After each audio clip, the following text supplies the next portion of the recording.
Neng itu ninggalin apa? Nah, neng tadi itu nah gitu. Cuma kan ya kan ya. Ya, nah ini itu pembuatan itu jadi Bismillahirrahmanirrahim. Assalamualaikum warahmatullahi wabarakatuh. Waalaikumsalam. Alhamdulillah. Terima kasih kepada Bapak dan Ibu guru yang sudah berkenan hadir dalam kegiatan diseminasi program guru penggerak. Mohon maaf mengganggu waktunya. Untuk mempersingkat waktu, langsung saya akan mencoba menjelaskan materi tentang budaya positif.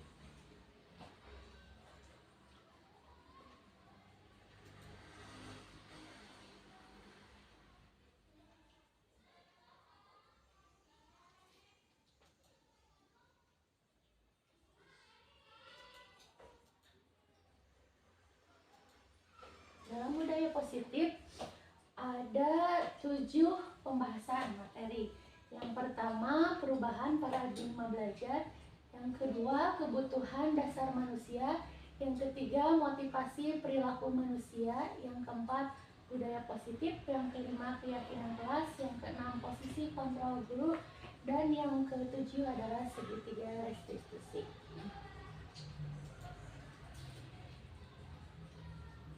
Yang pertama, perubahan paradigma belajar.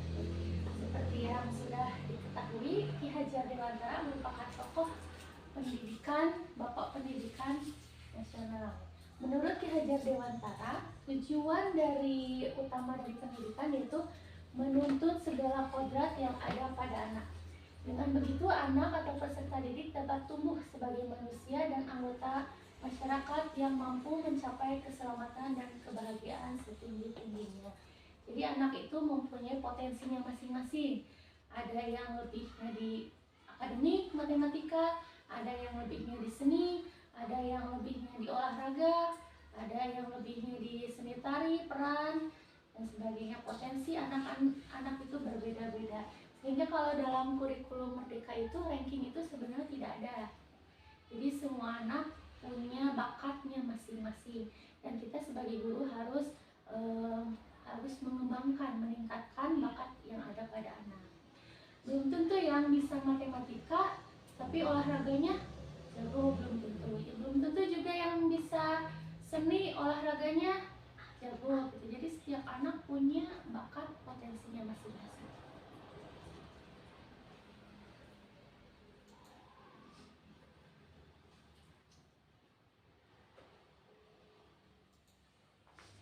Yang kedua adalah 5 kebutuhan dasar manusia. 5 kebutuhan dasar manusia. Yang pertama, bertahan hidup. Bertahan hidup itu memerlukan makan, sandang, pangan, itu bertahan hidup. Yang kedua, kasih sayang dan rasa yang diterima. Karena anak-anak SD pun banyak masalah, problemnya masing-masing, tergantung dari latar belakang keluarganya. Ada yang keluarganya broken home, kurang kasih sayang, ada yang anak-anak yang orang tuanya kerjanya di luar negeri sehingga kurang kasih sayang juga, perhatian dari orang tuanya. Yang ketiga, kebebasan dalam mengembangkan bakatnya, minat dan bakatnya. Yang keempat, penguasaan dalam segi materi pembelajaran. Jadi setiap anak punya daya berpikirnya masing-masing. Ada yang menggunakan otak kiri, ada yang menggunakan otak kanan, ada yang baik dalam bahasa, ada yang baik dalam matematika, angka, ada yang bagus dalam anak itu dalam agama, ya cepat, ada berbeda-beda penguasaannya. Lalu kesenangan.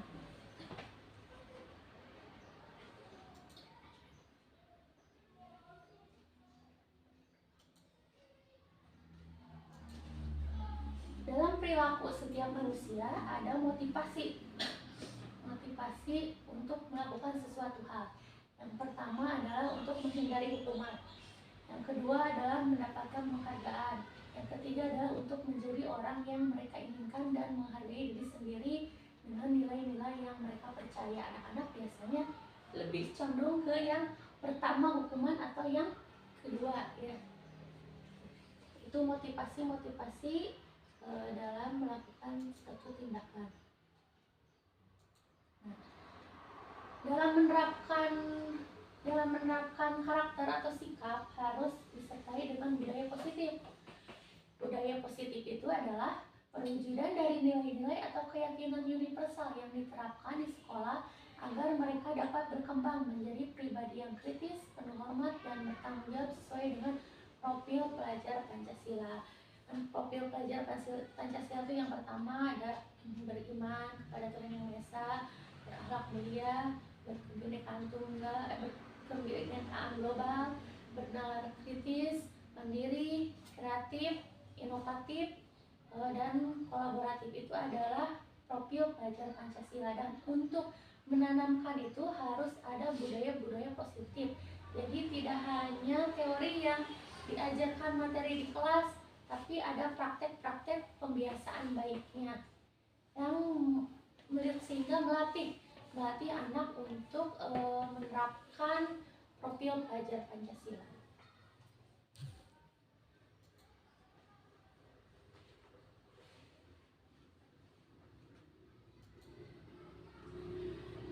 Dalam menerapkan budaya positif, hal yang pertama kali dilakukan yaitu yang pertama keyakinan kelas. Keyakinan kelas itu kalau dulu mah sebelum ada kurikulum merdeka itu ada aturan tata tertib kelas. Cuma sekarang dirubah menjadi keyakinan kelas. Kenapa dirubah? Karena keyakinan kelas bersifat tidak menuntut kepada anak. Dan dibuatnya juga atas persetujuan guru dengan siswa.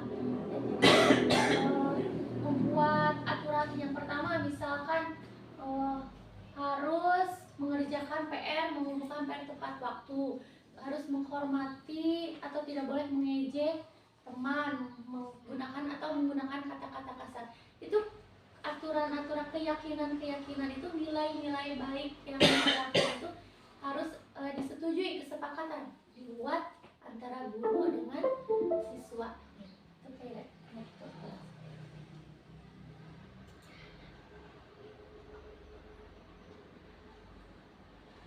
Nah, ini adalah contoh keyakinan kelas yang kemarin saya buat, keyakinan di kelas 5 SD 4 Pagaraga. Yang pertama menghormati, jadi tidak boleh menghormati satu sama lain, tidak boleh ngejek, tidak boleh menghina. Yang kedua kehadiran tepat waktu. Yang ketiga jujur, berani mengakui kesalahan, dan fakultas ulangan itu harus jujur, tidak nyontek. Yang keempat tugas tepat waktu, mengerjakan tugas atau PR tepat waktu. Yang kelima komunikasi, bersikap sopan, tidak menggunakan kata-kata kasar. Yang keenam partisipasi, semua siswa diharapkan aktif dalam setiap kegiatan pembelajaran dan saling menghargai, tidak boleh melemparkan lelucon yang berlebihan ke arah bullying atau perlindungan. Nah, ini semua ini dibuat oleh saya dan anak-anak kelas 5 dan disetujui oleh semua. Nah, dari aturan keyakinan kelas ini, kalau saya filenya itu diketiknya tuh seperti ini keyakinan kelas. Kalau di anak-anak beda lagi. Jadi kalau menghormati, jika tidak melaksanakan, tidak menghormati orang lain, saya bersedia menghafalkan surat Al-Buruj misalnya gitu. Atau jika saya mencontek, saya bersedia menyanyi di depan kelas. Jadi konsekuensi dari keyakinan kelas itu untuk apa ya? Untuk melatih anak, untuk memunculkan motivasi dalam diri untuk menerapkan, mengimplementasikan keyakinan kelasnya.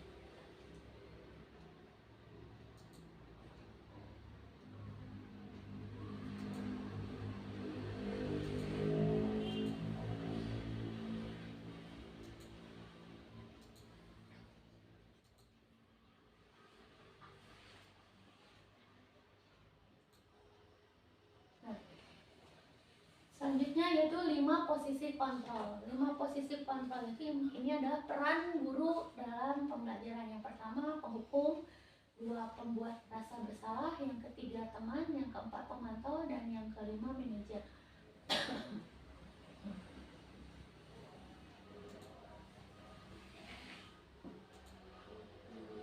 penghukum. Penghukum biasanya guru itu suka mengatakan kata-kata kasar, menyakiti, menunjuk-nunjuk sambil begini ya, menunjuk-nunjuk, menghardik bahkan atau menyindir. Nah, dari sikap sebagai penghukum ini anak akan memberontak, akan punya dendam, dan akan menyalahkan orang lain. Contohnya misalnya seperti ini. Jika kamu tidak mengerjakan PR, saya akan menghukum kamu. Lari keliling lapangan, misalnya seperti itu. Itu adalah kata-kata yang menyakiti anak, sehingga anak akan menimbulkan perasaan tidak suka, perasaan dendam kepada guru itu. Itu posisi penghukum. Yang kedua, pembuat merasa bersalah. Pembuat merasa bersalah, guru itu yang pertama selalu berceramah, menunjukkan kekecewaan yang mendalam. Nah, dari pembuat merasa bersalah ini akan menimbulkan anak akan menyembunyikan, menyangkal, berbohong. Ya. Biasanya guru itu contohnya mengatakan ini, kamu sudah mengecewakan ibu.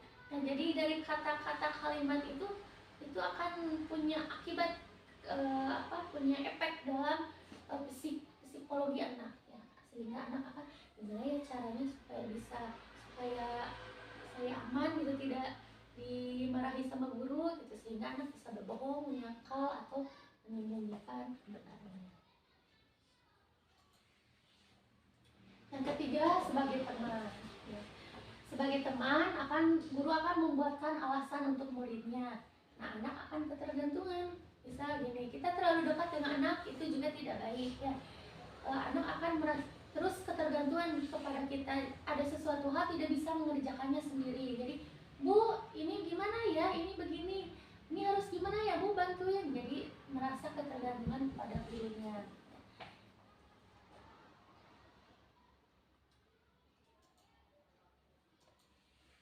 Yang keempat, guru sebagai pemantau. Biasanya guru sebagai pemantau berdasarkan peraturan. Jadi aturan tata tertib yang dibuat di sekolah itu harus ditegakkan disiplin, itu pemantau. Tidak ada toleransi. Yang kedua, menggunakan stiker atau catatan. Stiker yang ditempel-tempel itu yang di papan-papan stiker yang mendapatkan yang pelaksana tata tertib mendapatkan stiker bintang misal seperti itu. Itu adalah posisi guru sebagai pemantau. Nah, apa yang akan terjadi? Anak akan menyesuaikan bila diawasi. Jika diawasi saja melakukan hal baik, kalau tidak diawasi ya tidak akan, ya biasa seperti biasa, tidak akan melaksanakannya ya gitu efeknya.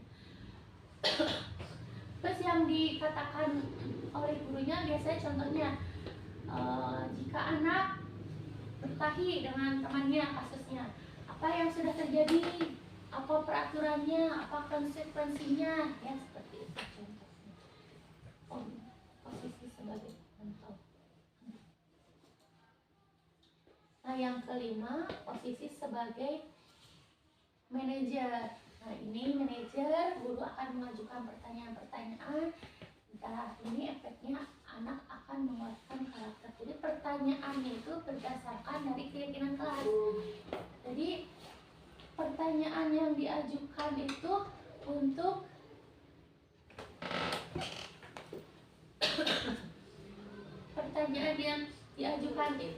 memunculkan motivasi dalam dirinya untuk berubah ke hal yang baik. Jadi contohnya di kelas kan sudah ada keyakinan bahwa kita tidak boleh mencontek misalkan, sedangkan anak mencontek ya, kita panggil anak ya, nah apakah kamu tahu keyakinan kelas kalau mencontek itu tidak boleh ya, ada konsekuensinya ya Bu, kan berarti ada ada rasa bersalah dalam dirinya, jadi memunculkan motivasi untuk memperbaiki kesalahannya dan tidak mengulanginya. Itu adalah posisi guru sebagai manajer. Nah, coba dari yang kelima posisi, kira-kira kita menjalankan posisi yang mana? Apakah sebagai penghukum? Apakah sebagai rasa bersalah? Apakah sebagai teman? Apakah sebagai pemantau atau sebagai manajer? Ya.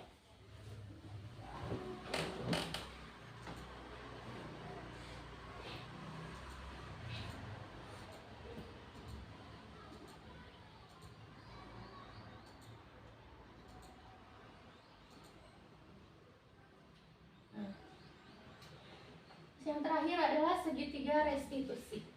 Segitiga restitusi adalah proses menciptakan kondisi murid untuk memperbaiki kesalahan mereka, sehingga mereka bisa kembali pada kelompok mereka dengan karakter lebih kuat. Segitiga restitusi membantu murid menjadi lebih memiliki tujuan, disiplin positif, dan memulihkan dirinya setelah berbuat salah.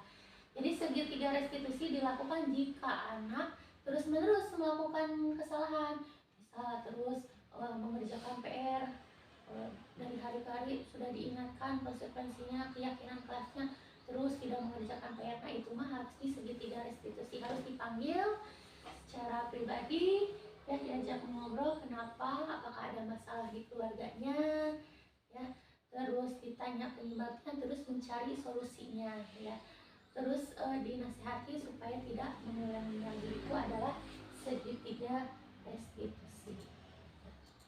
Prosesnya, nah ini adalah proses dari segitiga restitusi. Yang pertama, menstabilkan identitas. Menstabilkan identitas itu menanyakan apa yang sudah kamu lakukan, kesalahan apa yang pernah kamu lakukan, pelanggaran keyakinan kelas apa yang kamu lakukan. Terus validasi tindakan yang salah.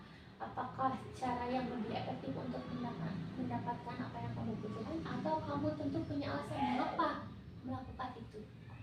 Itu validasi yang salah. Kenapa kamu mencontek?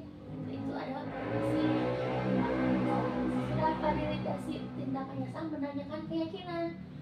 Nah, apakah kamu tahu keyakinan kelas yang kita sepakati? Ya, kalau mencontek keyakinan kelas konsekuensinya apa? Dan diakhiri dengan untuk tidak mengulangi kesalahan. Itu adalah cara efektif untuk menangani siswa yang suka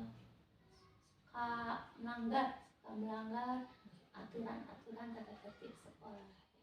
Jadi dengan memunculkan motivasi diri sehingga berubah dari dalam dirinya, tidak dengan paksaan, guru tidak usah ngomong cerewet, nyerocos gitu ya. Jadi dengan pertanyaan-pertanyaan seperti ini, sadar dengan sendirinya. Itu mungkin saya ya. Mohon maaf apabila ada kata-kata yang kurang berkenan. Jika ada yang ditanyakan, silakan.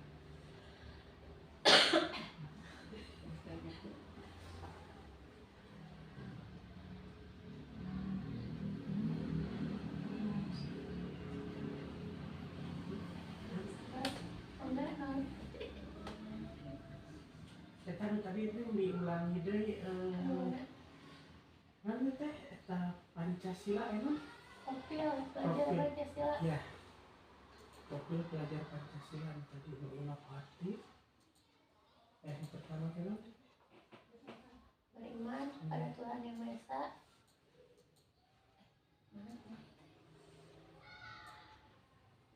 Oh iya. Profil daya positif. Ini. Oh iya. Dijelasan Pak M.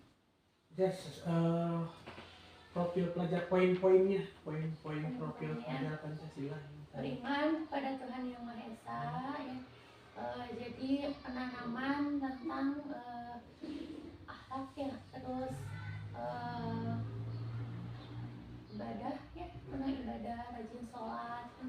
Sekolah kan suka ada pembiasaan praktik baik, sholat duha, mengaji, terus tadarus bersama, terus ajengan masuk sekolah, PNS ya, ajengan masuk sekolah, terus Jum'ah, itu juga meningkatkan, menerapkan karakter beriman. Terus bernalar kritis. Kalau bernalar kritis itu, jadi dalam pembelajaran anak itu harus supaya aktif harus di pancing ya, di stimulus, dirangsang supaya anak banyak bertanya, tidak menjudge anak itu salah, terus saya ditampung apa pertanyaan dan jawaban dari masing-masing siswa yang bernalar kritis. Terus kita nanti menyimpulkan Terus yang ketiga mandiri. Mandiri itu dengan pembiasaan baik, bisa pakai kan itu mandiri, melatih kemandirian. Terus dengan mengerjakan tugas, mengerjakan PR itu juga kemandirian.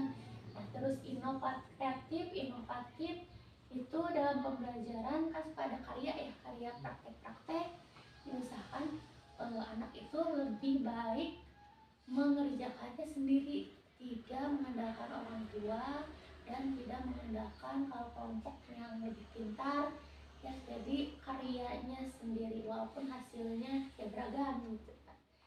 Terus berkebinekaan tunggal itu saling menghormati ya. Biasakan anak itu saling menghargai, saling menghormati, tidak membeda-bedakan teman. Semua teman itu sama, harus ditanamkan pemahaman itu. Dan guru juga harus bersikap adil kepada semuanya, tidak hanya yang ke depan teh no pinter gitu kan. Semuanya punya kesempatan untuk maju ke depan, untuk proses, untuk berani berani mengerjakan di depan. Itu Pak, ada yang ditanyakan lagi? Terima kasih Bapak Ibu atas waktunya. Mohon maaf ya mengganggu waktu pulang. Terima kasih. Wassalamualaikum warahmatullahi wabarakatuh. Waalaikumsalam warahmatullahi wabarakatuh. Kita yang ada Rika jam tilu kami ada lagi.